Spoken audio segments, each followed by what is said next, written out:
Se você já investe em fundos imobiliários, existe uma maneira de comprar mais cotas do seu fundo por preços muito menores, com um baita desconto. Quer saber como? Assista esse vídeo até o final, que é sobre isso que eu vou falar a partir de agora.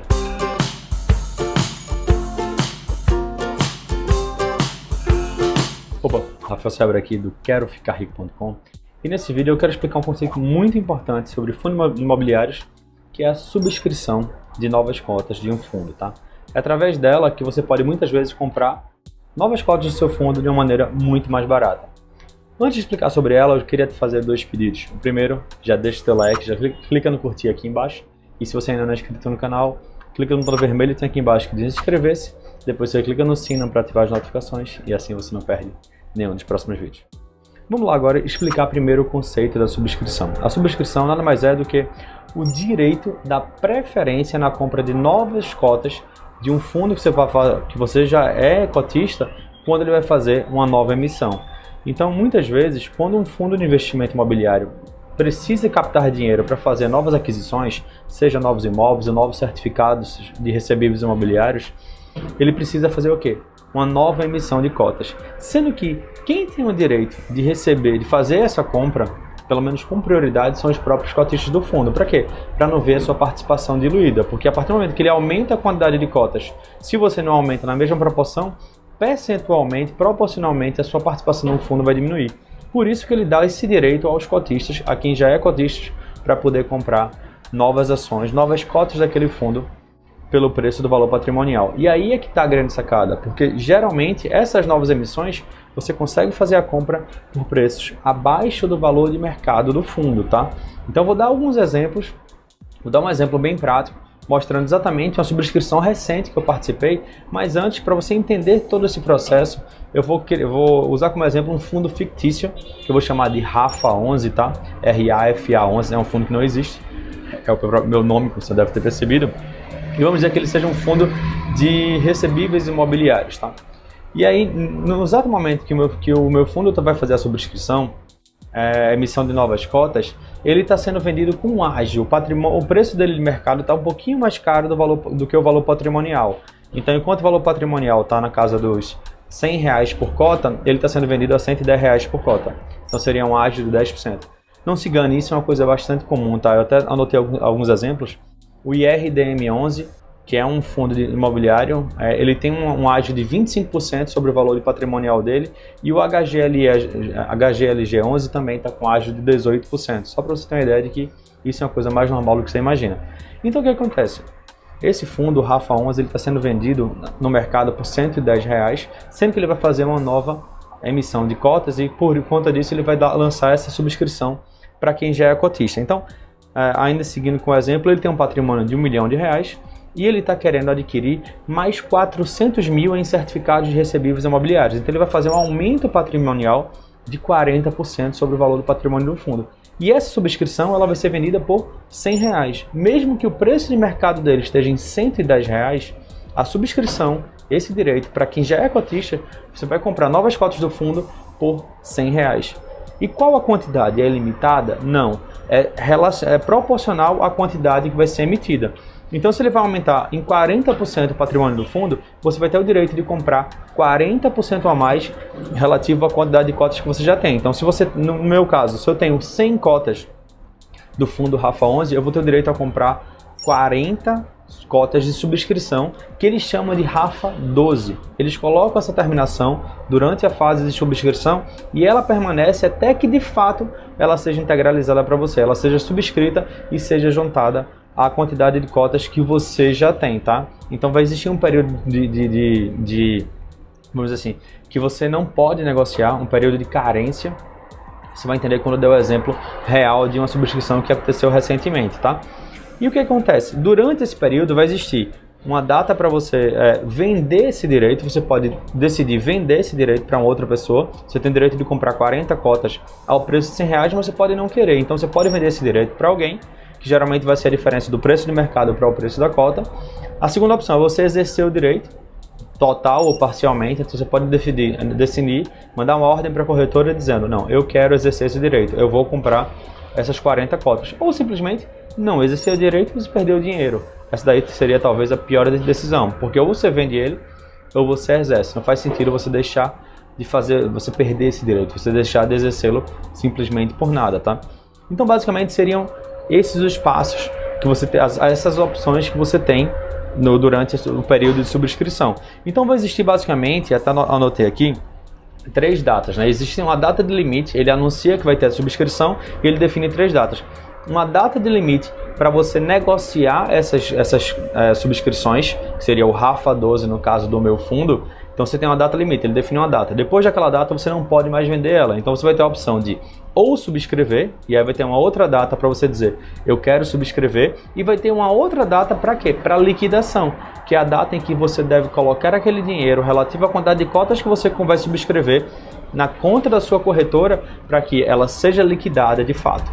Que o dinheiro seja retirado e você fique com aquelas cotas subscritas na sua própria carteira de ações, na sua própria carteira de renda variável lá na sua corretora, tá? Então esse seria o passo a passo, e a partir de agora eu vou mostrar um exemplo real de uma subscrição que aconteceu recentemente, até para mostrar para você como durante o período de subscrição, porque como geralmente ela vai ser subscrita por um valor menor do que o preço de mercado, muitas vezes as cotas do fundo no mercado também tem uma queda temporária e depois volta a subir. Você vai entender isso a partir de agora. O meu exemplo vai ser o IRDM11, tá? É um fundo de recebidos imobiliários que eu gosto muito, que eu tenho ele em carteira já faz algum tempo, tá? E no momento em que foi anunciada a subscrição, que foi agora em julho de 2019, até anotei aqui a data, foi em 16 de julho de 2019, as cotas desse fundo estavam custando R$ 125,80. Esse era o valor da cota do fundo em valor de mercado, tá? Não o valor patrimonial. E nessa subscrição foi definido que cada nova cota seria vendida por R$ 99,59. Então é um baita de um desconto em relação ao valor da cota do fundo a valor de mercado. Então quem era cotista dele não fazia sentido não aproveitar essa oportunidade, tá? Então só para você ter uma ideia, quando foi lançada a subscrição, ele ia fazer um aumento de capital de mais de 64%, então quem tinha já cotas desse fundo teria direito em aumentar em 64% a quantidade que você tinha. Então se você tinha 100 cotas, você poderia comprar mais 64 cotas. Então foi assim que funcionou a subscrição de IRDM hoje, 11. E mais uma vez, só lembrando, ele estava em 125,80. Poucos dias depois, no período de negociação da subscrição, que você podia vender esse direito para outra pessoa, ele chegou a cair para R$ 109,21 no dia 30 de julho de 2019. E no momento em que encerrou a subscrição, o período de subscrição, que foi no dia 5 de agosto de 2019, a cota já estava em R$ 117,30, tá? Então, o fundo era o IRDM11, durante a subscrição o códigozinho foi IRDM12, tá? Então, eu aproveitei e comprei a quantidade total que eu poderia ter comprado desse fundo, e aí muita gente fica perguntando, beleza, e como é que funciona depois? Eu vou explicar a partir de agora, tá?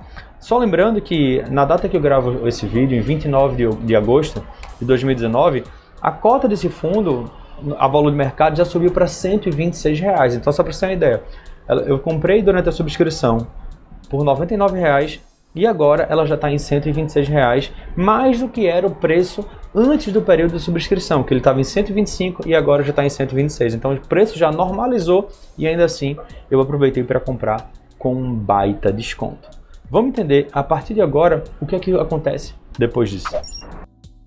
Uma informação muito importante, tá? Quem adquire cotas através de subscrição, porque muita gente pensa, não, eu vou adquirir e assim que terminar eu já vou vender ela para poder vender e colocar esse lucro no bolso, tá? Mas não é assim que funciona.